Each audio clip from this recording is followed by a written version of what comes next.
Are you following people who take you further away from your wealth goals?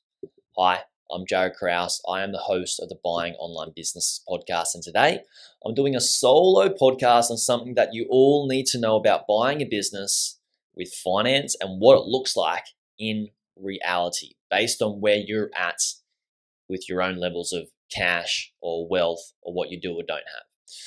In this podcast episode, I specifically dive into different price ranges of businesses and when you can start using finances at different price ranges and how much you can use for finance, like what percentage you can use for finance.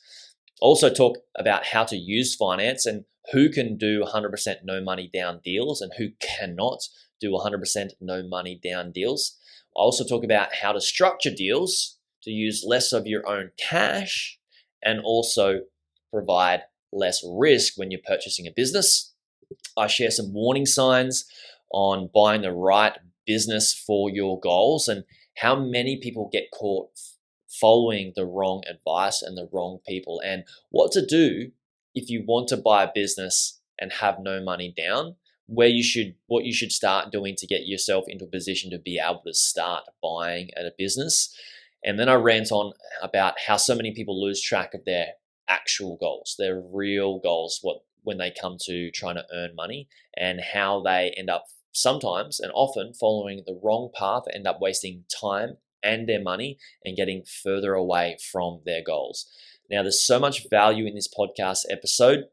Typically don't do solo podcast episodes. You'll see why I did this one soon, but let's for now dive in. See you on the inside. Do you have a website you might want to sell either now or in the future? We have a hungry list of cashed up and trained up buyers that want to buy your content website. If you have a site making over $300 per month and want to sell it, head to buyingonlinebusinesses.co/sell your business or email us at info@buyingonlinebusinesses.com because we will likely have a buyer. Details are in the description. Hello, this is a special episode. This is episode number 250, and most people in podcasting land or who create a podcast don't make it to episode 50 range. So I'm very excited and proud that we have recorded 250 episodes now. Also, there's so much value in this podcast. I know that most people go through and binge every single episode and they start at one and they work their all the way through. And I believe that's a really good way to go about getting an education for free. So if you haven't done that, start binging. Also, for those of you who do listen and are regular listeners of the podcast, I want to say thank you. Thank you so much for showing up and for listening in, tuning in. Thank you for your questions. Thank you for your support. In fact, for those of you who are long-time listeners, and if you haven't yet reviewed the podcast, please go away and review the podcast. I'm sure you've listened to so many episodes and gotten so much value. For you to leave one review would mean the world to me. So if you could help me celebrate episode number 250 by leaving a review on Apple Podcasts, that'd be absolutely awesome. Of course, if you haven't subscribed, please subscribe. I don't ask you guys ever basically to leave a review or subscribe. So I would greatly appreciate that in a celebratory episode of 250. Now, again, this is a solo podcast episode with myself. The last time I did a solo podcast episode on size matters and the different sizes of businesses you can acquire and what is best depending on where you're at financially, and then how to build your portfolio out to get to those larger acquisitions. That solo podcast episode was a massive hit. So I thought I'd do another solo podcast episode and get some things off my chest again.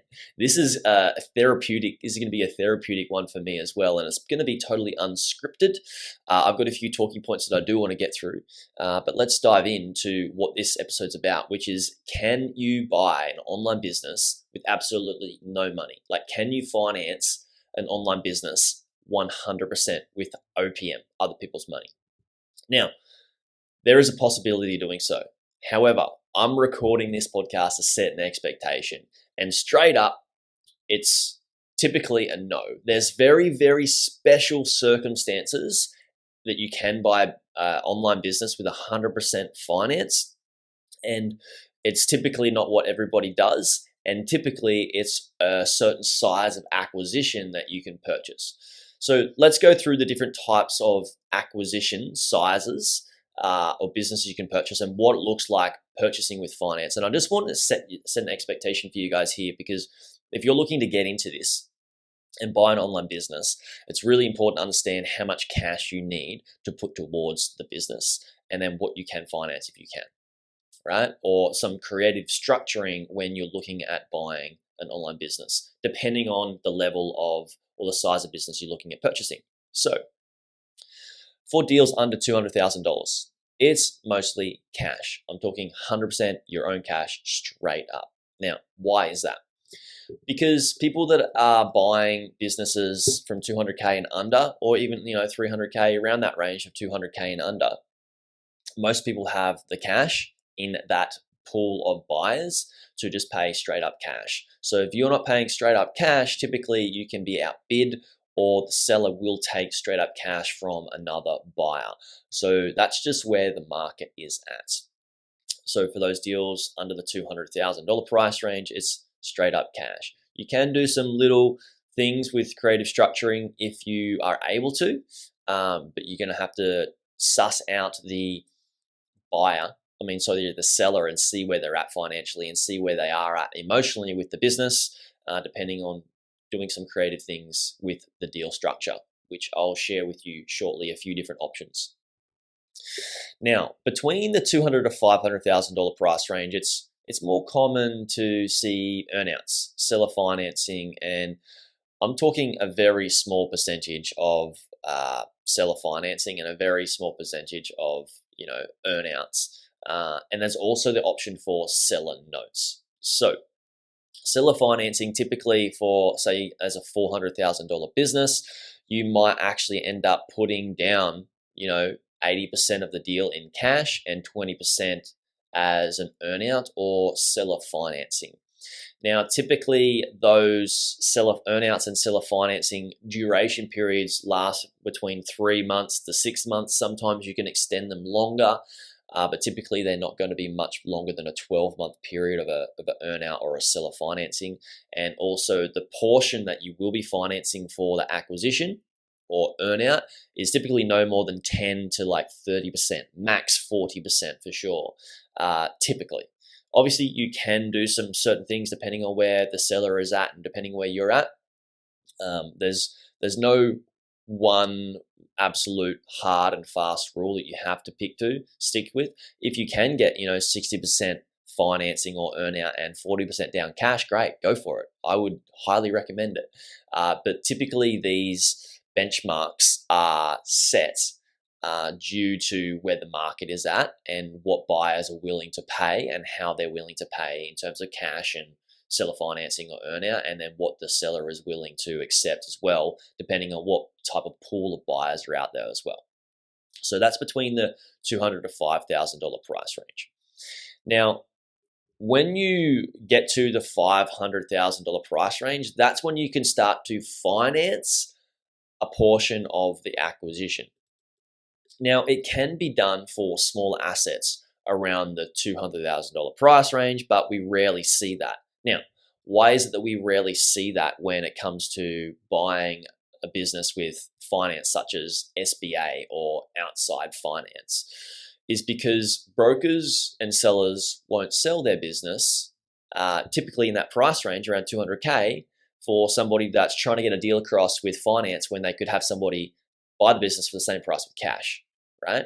So brokers and sellers typically don't want to do that. And there are even some brokers out there that just won't sell deals to people using SBA straight up because they don't want to deal with the admin of that, right? So that's an important one to understand.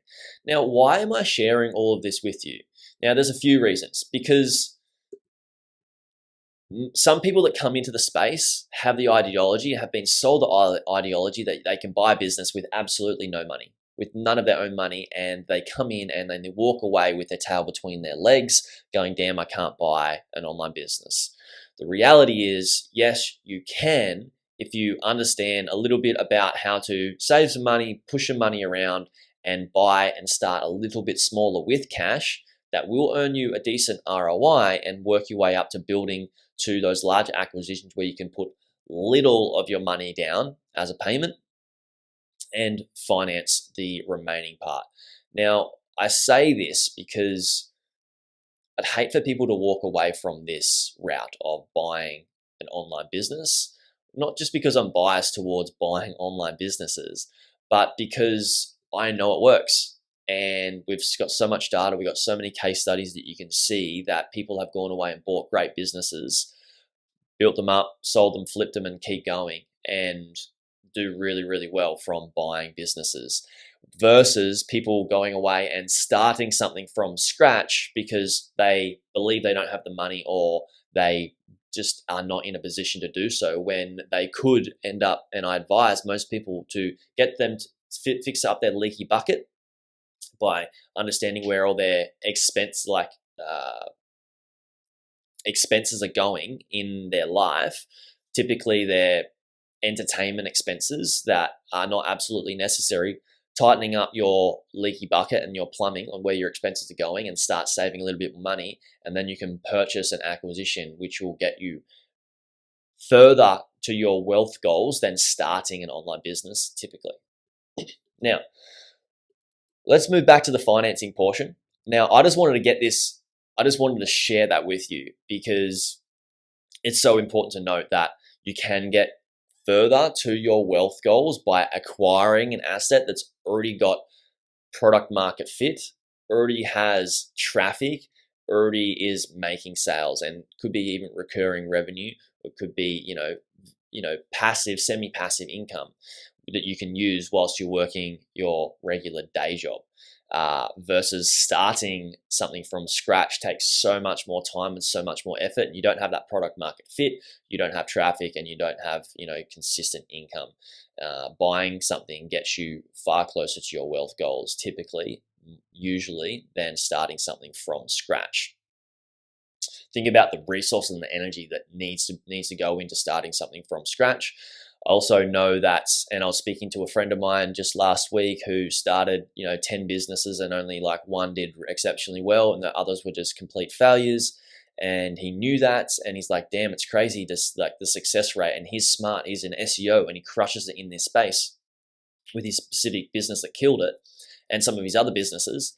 And it's just a shame that he knows that, a big portion of these ones that you start don't really go anywhere.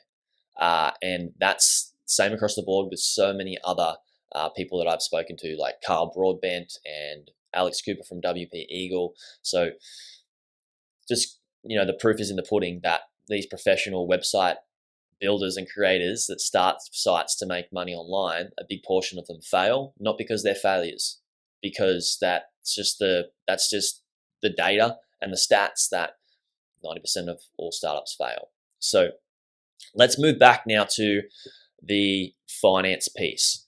How do you get finance if you do want to finance one of these businesses with obviously not 100% finance, but a portion of finance?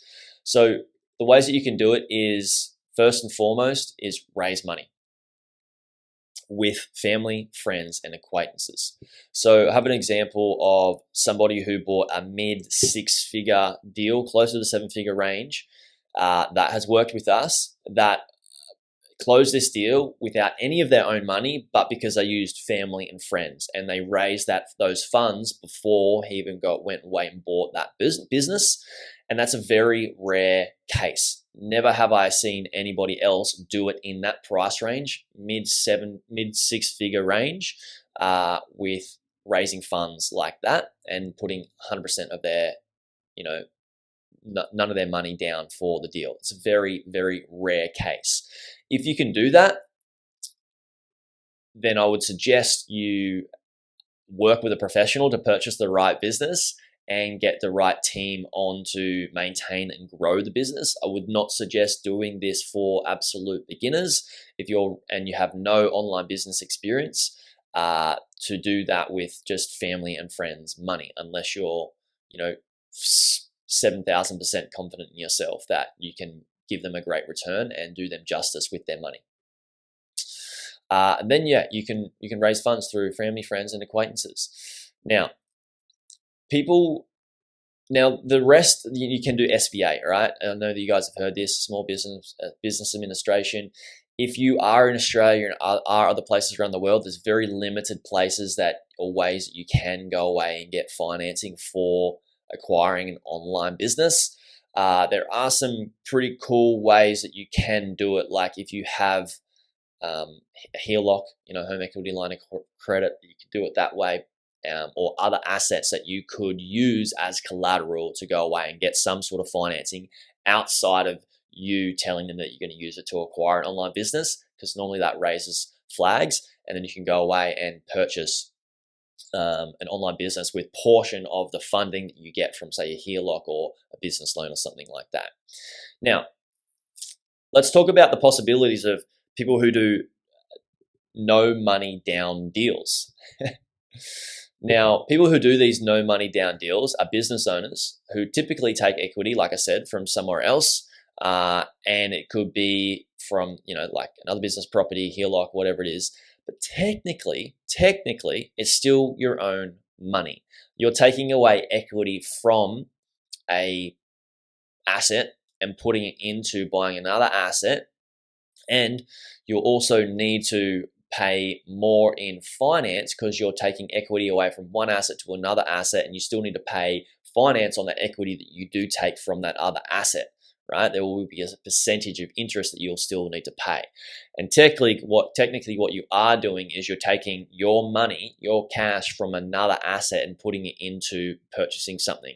So people may call this as a no money down deal, like you're not using your own money, but technically you are, right?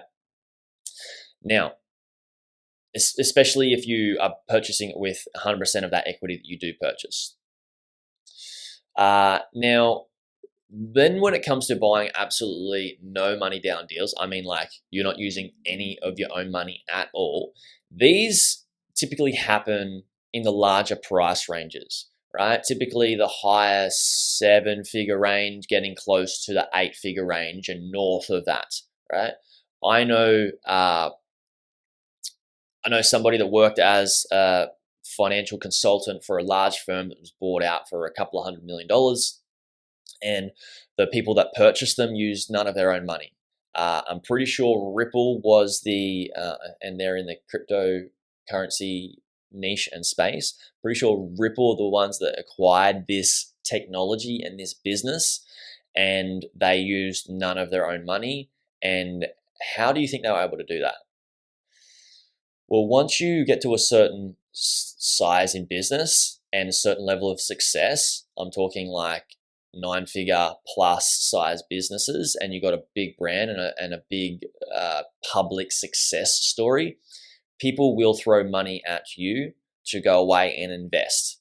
And that's what Ripple have gone away and done, is they've gone away and raised the funds and used those to purchase another business.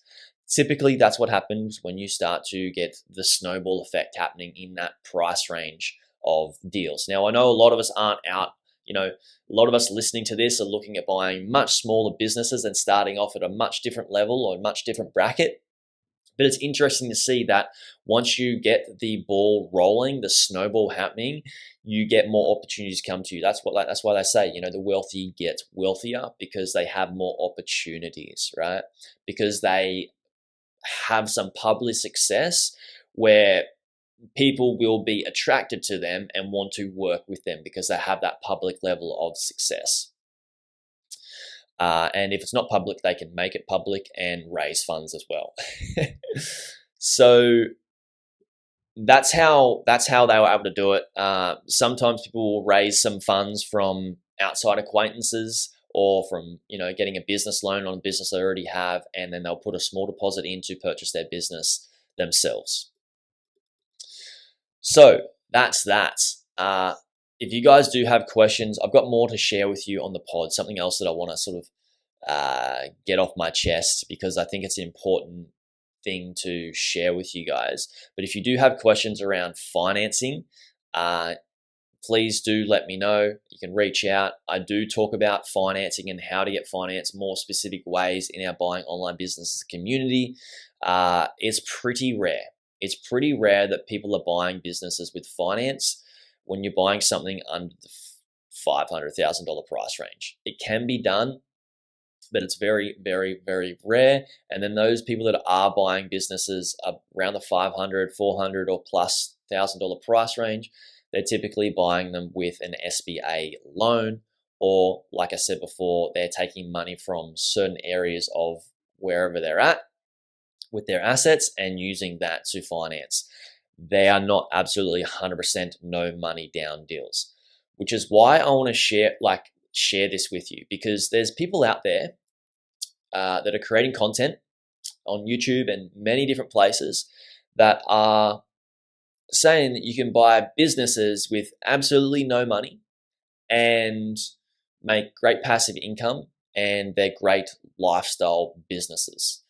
And a lot of people are feeding into this ideology, and it's typically people saying that you can buy a traditional, boring business. Now, I know this to be destructive to a lot of people, because typically a traditional business or a traditional boring business is a location-based business. And most people that are wanting to earn a passive income, from what I find, may be different for your circumstance, but I would say the larger bracket of people that want to buy a business for passive income or earn a passive income is to not stay in one location, is so they can have a lifestyle and choose to leave their location or live anywhere and earn an income anywhere without being tied to any one place.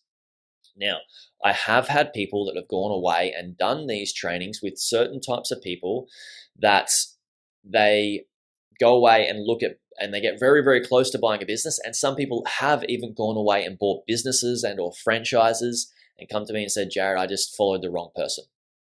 I followed the wrong route to what people believe is wealth, and it's set them in with where they're at in their location, and also sometimes it can put people further back than where they were when they even started, especially with these franchise businesses, where people have been known to buy, and I know these people have bought franchises and they bought themselves a job. This is typically what I teach people to not do, is to go away and buy yourself a job. Not only do they buy themselves a job, it's not a job that you can work anywhere.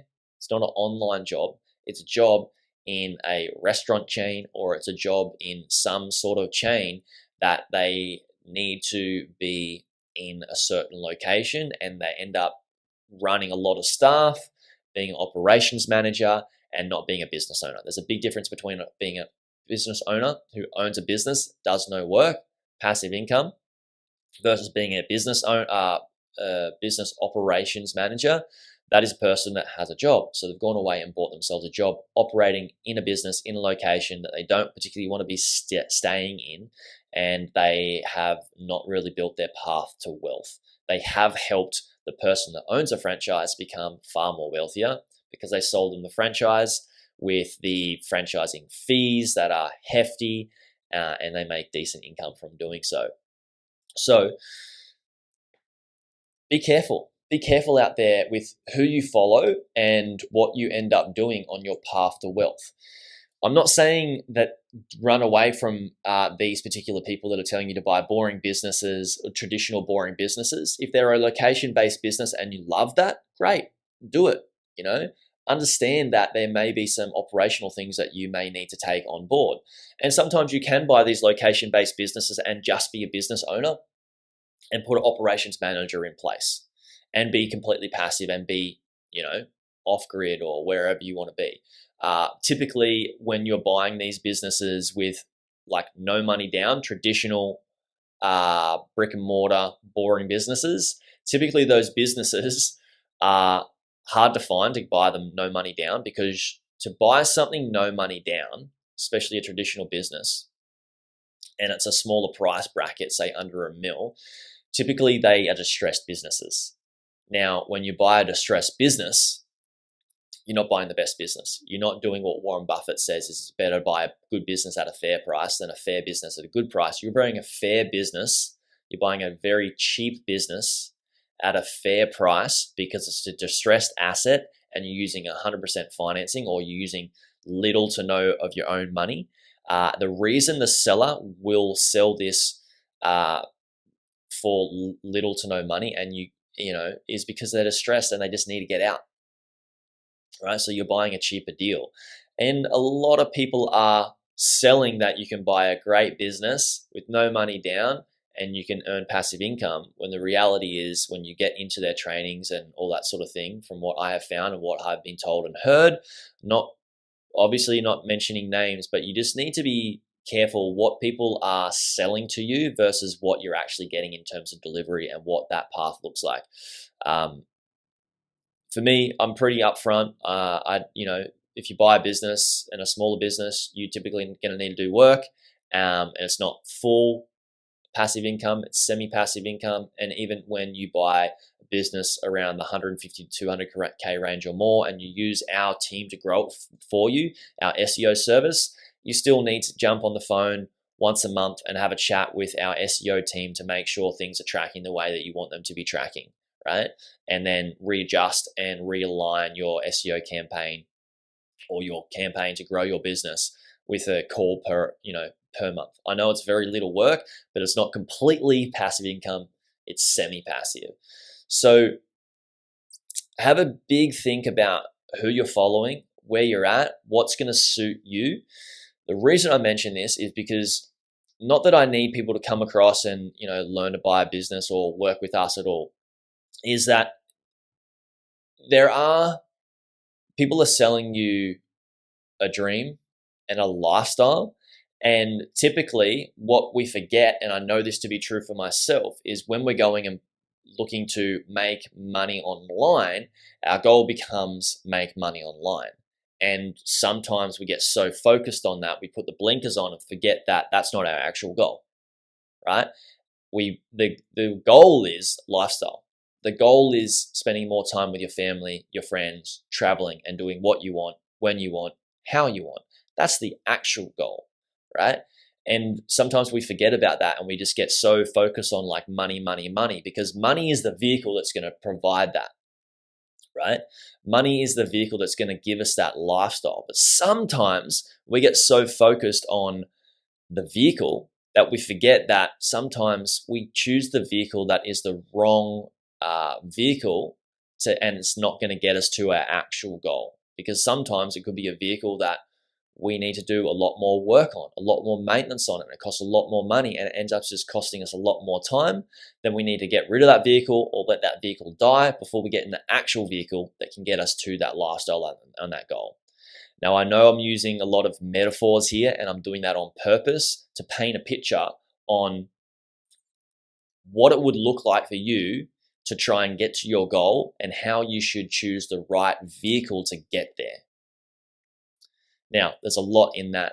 I hope you go away and re-listen to this, and I hope you get a lot of value from this. If you do have questions, please let me know. Again, I don't typically ask you guys to, do much for me or for our podcast. This is episode number 250, and I would love for you to celebrate that with us by leaving us a review on Apple Podcast. I don't ask for reviews or comments typically. I would greatly appreciate that in celebrating the Buying Online Businesses podcast. And if you are a long-time listener, thank you. Thank you for listening. Thank you for leaving a review. I appreciate you. And if you are just new to this, I suggest subscribing and binging like a lot of people do. Go through this, get a free education, and if you need help, reach out when you do need. And I love you guys and leave you and speak to you on the next one.